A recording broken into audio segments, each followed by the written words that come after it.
Halo teman-teman, perkenalkan nama saya adalah Milka. Tahukah Anda saat batuk dan bersin dapat terjadi penularan virus atau bakteri dari satu orang ke orang lain? Maka itu, ayo mari kita terapkan etika batuk dan bersin yang benar.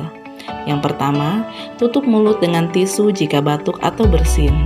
Yang kedua, tutup mulut dengan lengan bagian dalam. Ingat, bukan dengan telapak tangan ya, saat batuk dan saat Anda bersin. Yang ketiga, cuci tangan dengan air mengalir dan sabun.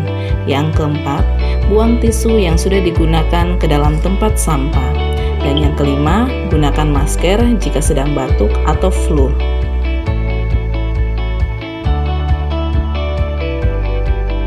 Pada masa pandemi virus corona ini, kita diwajibkan untuk mematuhi protokol kesehatan. Salah satunya adalah wajib menggunakan masker saat berada di luar rumah. Dengan penggunaan masker, kita dapat mencegah terjadinya penularan virus melalui percikan air liur saat batuk maupun bersin. Berikut panduan cara menggunakan masker yang tepat.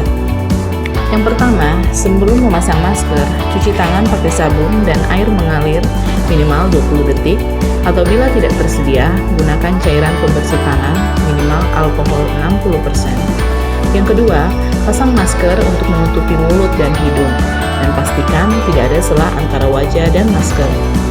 Yang ketiga, hindari menyentuh masker saat digunakan.